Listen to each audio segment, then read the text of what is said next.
Good morning, good afternoon, and good evening, everybody. A very warm welcome to the whole audience.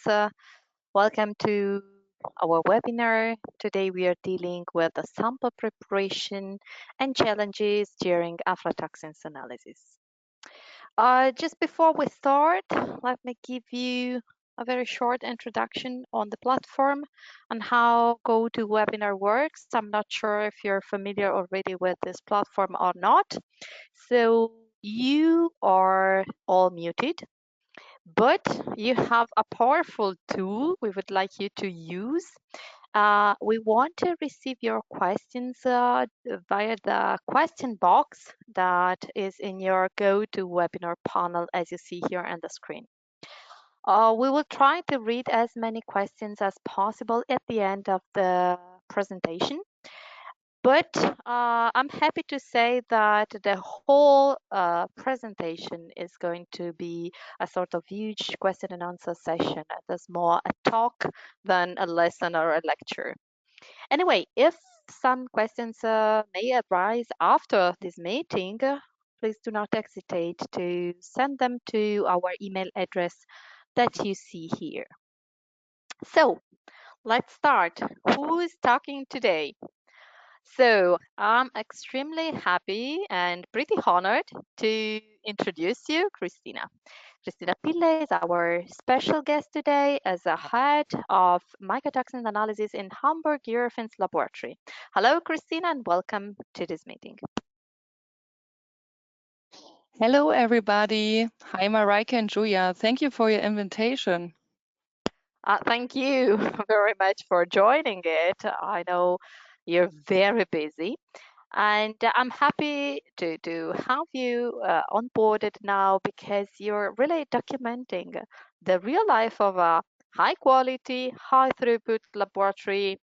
And this turns to be a sort of substrate for gold standard diagnostics, product management, and product intelligence. And so on the other part of the slide, our gold standard diagnostics product manager for immunoaffinity columns, Mareike Rathke, here in the role of listener and receptor of the customer's need. Welcome to you as well, Mareike. Hello, Julia. Hello, Christina, and a good day to our audience. And finally, in the small bubble, you see there's my happy face. My name is Julia Roser. I'm Mycotoxin product manager for Gold Standard Diagnostics. Today I will be your host in the next half an hour, 45 minutes. And I will try to moderate our talk on aflatoxin sample preparation and purification. Before we enter into the topic, just let me spend a few words on our company. Both Mareike and I come from Gold Standard Diagnostics.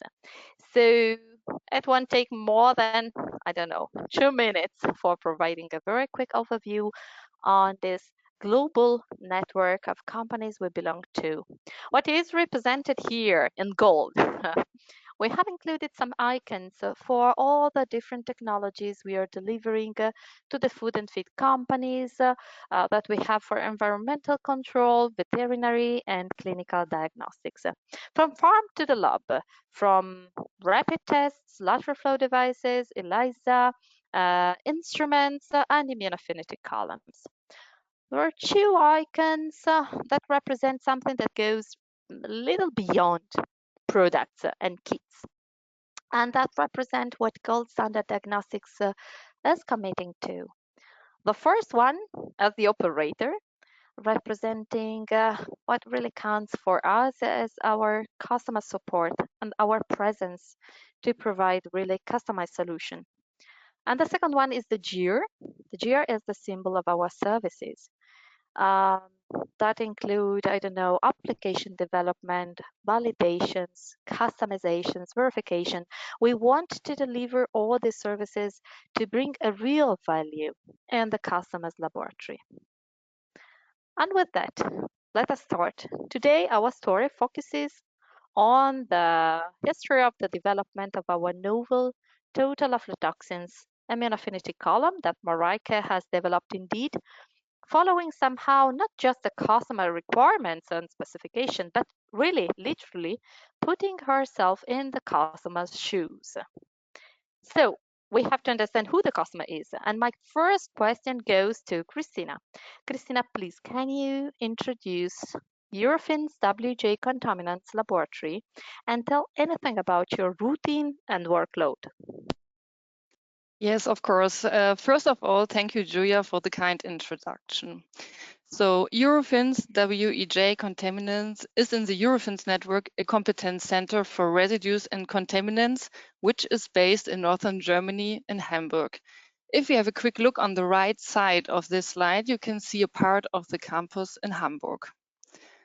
The analytic for residues and contaminants is divided into 4 different areas. The Organic and Process Contamination Department, the Department for Metals and Elements, as well as the Veterinary Drug Residues Department, and last but not least, the Mycotoxin and Natural Plant Toxin Department. Last year, these 4 departments analyzed more than 500,000 tests, which corresponds to round about 260,000 samples. Moving to the Mycotoxin and Natural Plant Toxin Department at Eurofins WEJ Contaminants. The department analyzed a total of 75,000 samples in 2022, of which approximately 87% were mycotoxin tests and 13% of that were tests for natural plant toxins. This corresponds to over 34,000 tests alone for aflatoxins and nearly 22,000 tests for Aflatoxin A. In general, we receive a high variety of matrices. Eurofins WEJ Contaminants has a special know-how for certain commodities like grains, nuts, dried figs, coffee, and spices for the mycotoxin analysis in the Eurofins group. To be on the pulse of time, Eurofins WEJ Contaminants uses latest analytical technologies and invest especially in automation. We were the first laboratory who developed and implement a sample preparation robot system for liquid-liquid extraction in the group. This system can extract up to 400 samples per day. Also, the cleanup step per immunoaffinity column for the aflatoxin and Aflatoxin A analysis has been carried out by an automatic cleanup system for several years. Only the baby food preparation is performed manually to reach the lower LQ. The laboratory is accredited to ISO 70025, and this means that we are following a quality management system. For example, we have a quality management handbook, a sample management, as well as the compliance system. In regular intervals, we need to join a proficiency test, also with a high variety of matrices. This year, we already participate in 26 proficiency tests only for the aflatoxin analysis. These tests prove if the requirements for sample extraction and measurement are fulfilled. Auditors also drop in regularly to check that the requirements for the quality are still all right. This also includes the inspection of the validation data if they are complete and plausible. As an official laboratory to Article 37 of the regulation from 2017, we are an approved laboratory to perform the analysis of official samples from the government. Our daily business also includes the double and cross checks of beta samples for our customers. Of course, we can only perform the analysis of the first or the cross-check sample, either for the government or the customer. Well, thank you, Christina. Very comprehensive.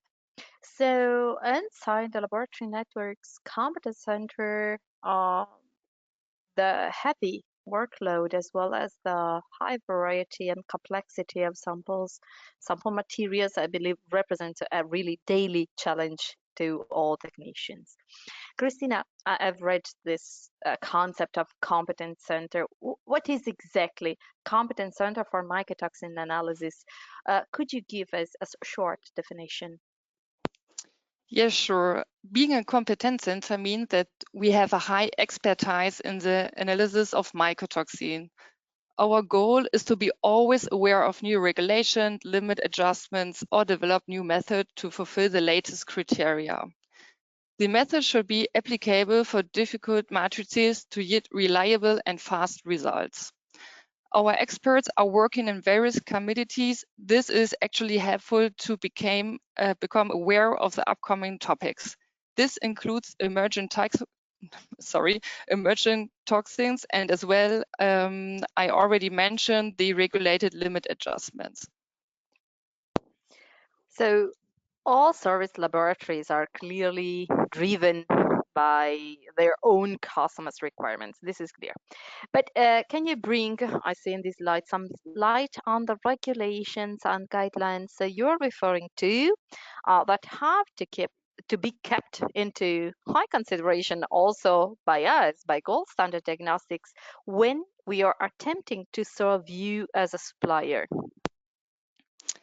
Well, for the aflatoxin and other mycotoxin analysis, we are mainly following the EU regulation 401 from 2006.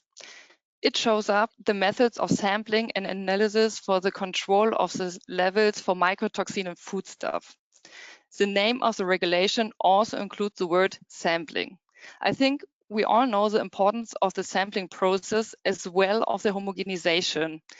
Mycotoxins are distributed unevenly inside the sample material.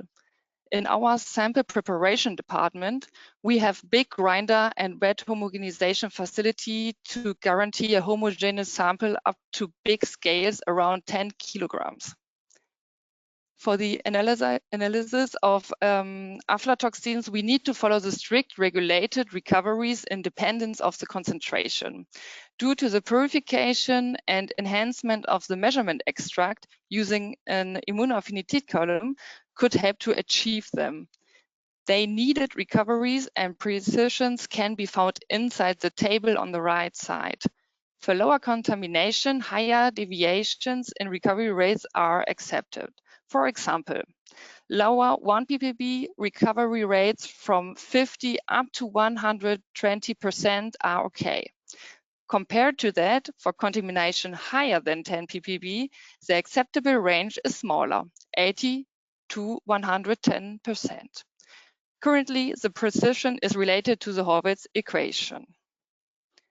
These requirements will change next year, and as always, we will be aware of it and consider it in our validation. I expect that the regulated recoveries and precisions will be independent of the concentrations. So, coming directly to the requirements of the immunoaffinity column. In the smaller table on the left side, we can investigate the needed requirements from the DIN 14123 from 2008. Our methods are in accordance with this norm. The column needs to have a minimum capacity of 100 nanogram. Let's come to the recovery. To define the needed recoveries, a detailed protocol is described.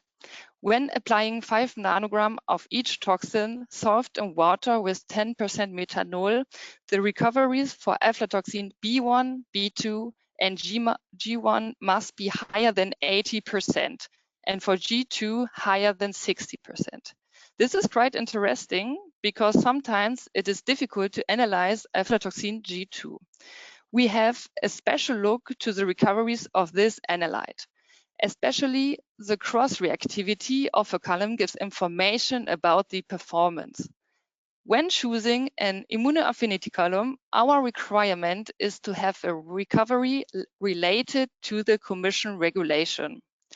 How should we achieve the necessary recovery rates from the Commission regulation if a column is only able to offer recoveries of 60%?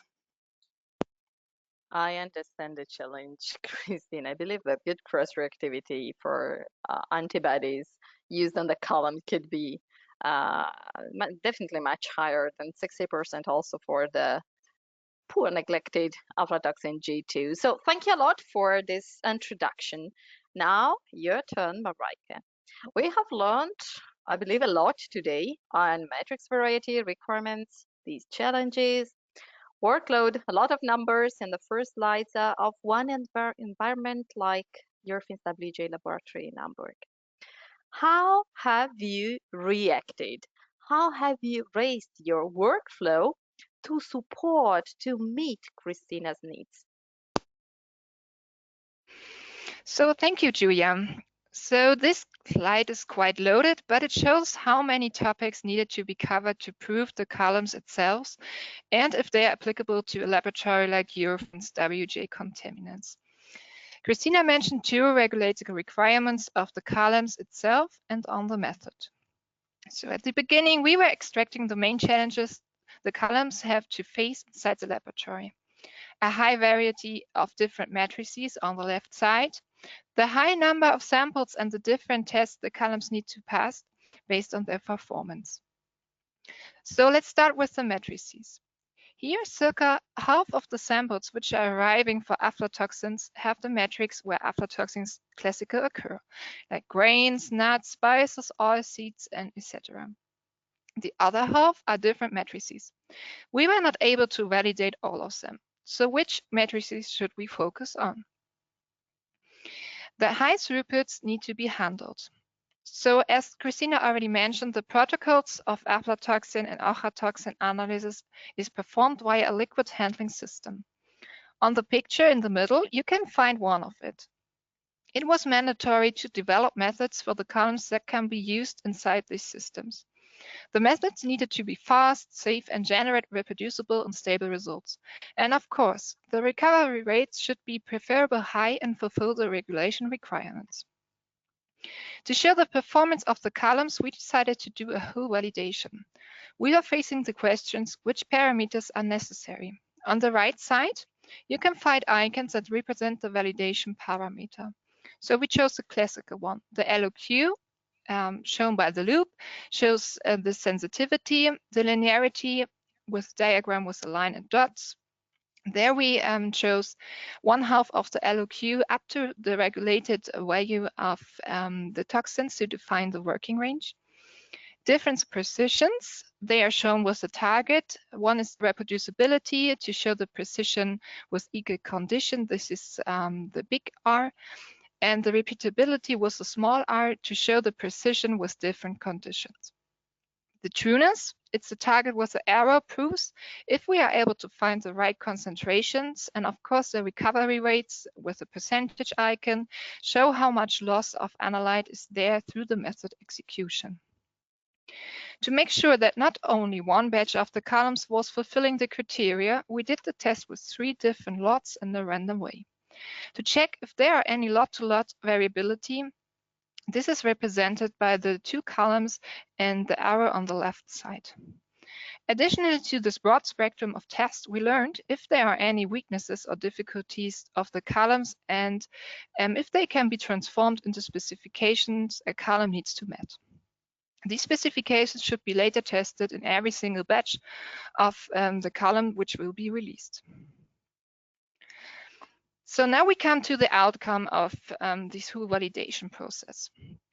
The whole validation process was performed with a liquid handling system. You can see again one on the left side, and the results were satisfying and following the requirements.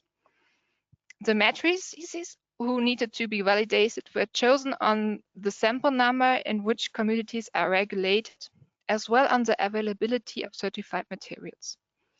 The final validated matrices you can see at the top of the slide. It were corn and oats, peanuts, fig, pepper, and feed. These are representative for the different metric groups like grain, nuts, dried fruit, and spices. Actually, it's not the aim of this webinar to present the complete data, but if you're interested into the columns, please feel free to contact us. We are happy to help you and provide the validation report. But actually, I like to point out 2 results in the context of the reproducibility. The columns of 3 slots were used in a random way. Here, we were not able to see any differences between the lots. Reproducibility tests show a low variation coefficient, what means that the performance is reliable and robust and independent of the used lot. So we can make a positive point at the lot-to-lot variability. On the right side, you can find the variation coefficient for a reproducibility test with different spices. Pepper, nutmeg, ginger, paprika powder, cardamom, and chili were spiked with the same concentration of aflatoxins. These concentrations of each toxin was quantified, and the variation coefficient between the different samples was defined. You can see it on the table on the right side. We see the variation coefficients are smaller than 10%. This is satisfying due to the different materials.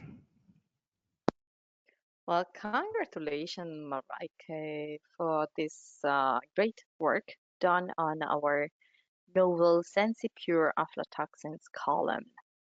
I'm very impressed. And once more, let me underline that the validation report, we could use half an hour to describe all the data, but it is better for those that are interested in the audience to ask. And obviously, we can also provide some support in verifying the data. So, performances. Other than performances and related to performances, my question. I believe there are additional requirements, specification that we should be able to meet.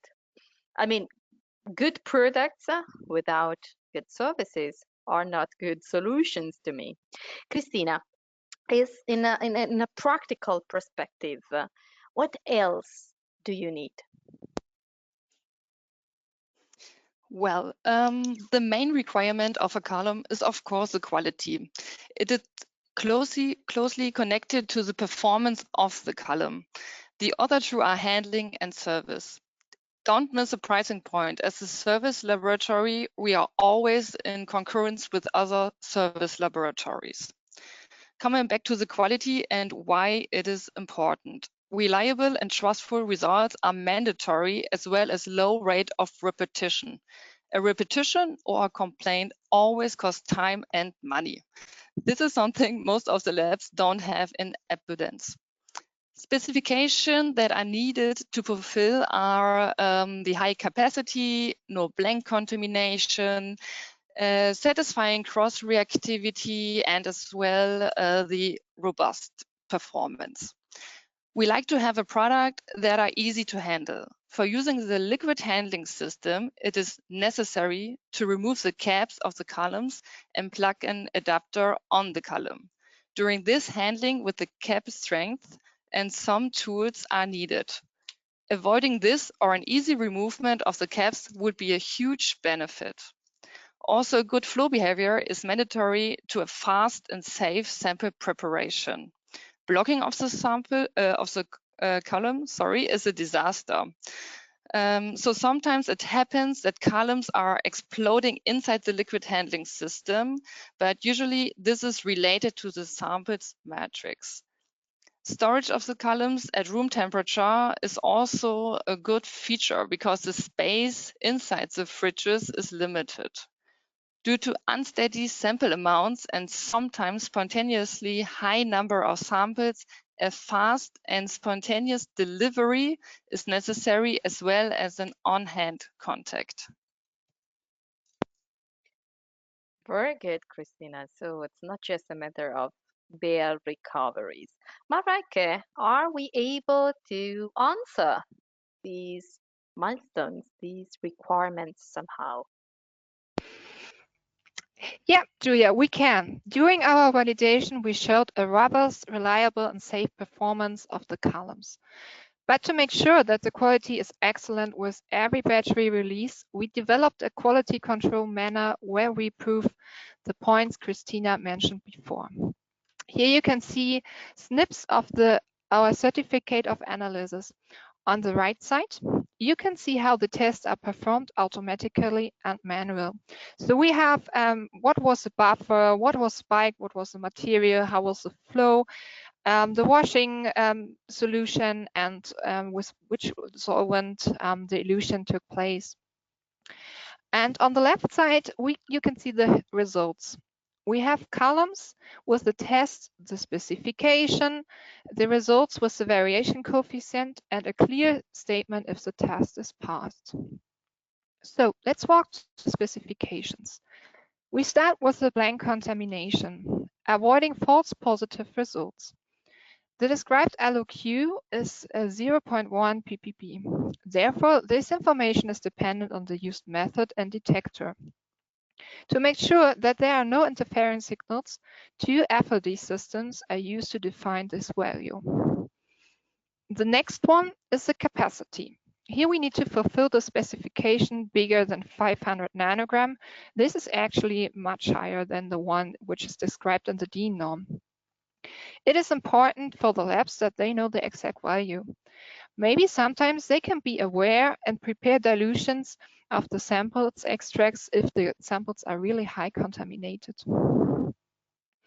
The next point is the cross-reactivity. This gives information about the binding behavior of the antibody. Afla-G1 and Afla-G2 are sometimes difficult to analyze based on their instability, as well the challenge that sometimes the antibodies are not working well. Here, high percentages in the cross-reactivity are mandatory to not underestimate the concentration with aflatoxin G2. Therefore, our specification is higher than the DIN norm. We decided to have cross-reactivity higher than 90% of each aflatoxins and recovery rates like regulated in the EU Commission regulation. That brings me to the next specification. Here, we need to fulfill the regulation commission as well. So we are also doing tests with spike materials with high concentrations for corn, peanuts, and spices. You can see these concentrations on the right side at the bottom. And maybe you will recognize that these concentrations are higher than the regulated limits for the food and the columns are still working in a good manner. Please be aware this information is dependent on the used method. Only the capacity gives the exact information how much aflatoxin can be bound to the columns. So the last test we perform is a test with quality control materials. For every batch release, the columns need to pass two proficiency tests. One with an internal hazelnut pasty material from Eurofins WEJ Contaminants, and the other one is the fig material from Fabras. After passing all these tests, we can be sure that the columns has a high quality and the lab can trust us that the performance of the column will be satisfying. Now we come to the remaining requirements Christina mentioned. Based on we did full validation with the liquid handling system, we can definitely say we have a product which is automatically friendly. Additionally, we did some adjustments with the liquid handling system to improve the methods to yield higher recoveries. But I imagine a lot of our audience is using the columns with a manual procedure. I can tell you the flow behavior in a manual procedure was satisfying too. In general, blocking was not observable, and I put an example extract here in this presentation. You can see a column above where some hazelnut pasty material was applied. I can tell you the flow was still there. Now we come to the last points regarding the service and the storage. The column have a shelf lifetime of 2 years and can be stored at room temperature for 6 months. So no storage space inside the fridge will get lost. If our customers are not satisfied with the product, at good Standard Diagnostics, we have a complaint system. Application specialists are trained and ready to help if they need help, as well as I'm here to support. Right, Mareike, great, well done. So we have, I would say, to recap, a novel product with very good features. I believe that anyway, it's still a challenge that we have to face because a product with good features that is new represents anyway an issue in one environment where routine is always at high levels. By the way, Christina, have you just started the aflatoxin season, right? Yes, indeed, Julia. Currently, we have an increase of our sample number up to round about 300% in the department. But most of them are cereals, nuts, and figs. Here in Germany, you can find figs everywhere in the supermarket now. 300% increase, that is a lot. But But anyway, for the rest of the year, I believe I challenge you that there is never a good moment for changing a working routine. And the change management process is typically something that is complicated. Which support do you expect and which operations are on you, Christina? Exactly, Julia. Changes are always challenging, and especially when there are a lot of samples in the queue. Target of a change is always to verify the performance of the new product or process. The new product should be obviously at least good as the existing one, and in the best case, bring a huge value in performance or savings. We should be aware that different to other products, columns are not a standalone test kit. The performance is always dependent to the whole sample preparation process. For example, different detection systems like the MSMS might also lead that higher variations in the results are acceptable. In general, we can say, of course, it is better to do a full validation to show and prove the performance of a method with an immunoaffinity column. But depending on the requirements of each specific quality management system, different numbers of tests are necessary to change the column provider. Unfortunately, we are not able to give a clear recommendation how many tests are needed for a change, but get in touch with your internal quality manager and define what is necessary. We are happy that there was Mareike doing all the pre-tests and validation because this is a lot of work. The data Mareike produced during the validation show the reliable performance with different matrix groups. So there was no insecurity to change the immunoaffinity column. And how did we end up? Now, Christina, I'm curious, which were the feedbacks for these columns? Well, I like to come back to the three main points: quality, handling, and service. The quality aspect is the most important one for us. Here we can't see any differences to the columns we used before. In daily business, we are using quality control material to check the method performance.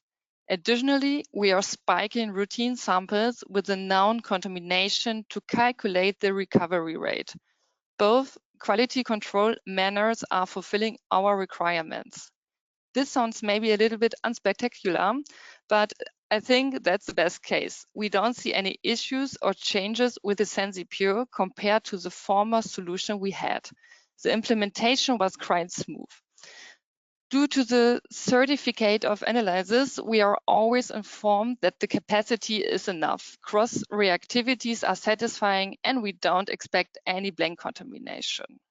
So let's move to the handling. Sometimes there are some samples where blocking appear, but this is not more compared to columns produced by other manufacturer. We are super satisfied with the cap. We have or in hand contact next door. This is actually really great. Mareike is always there to help. We already had some contact with the customer service at Gold Standard Diagnostics.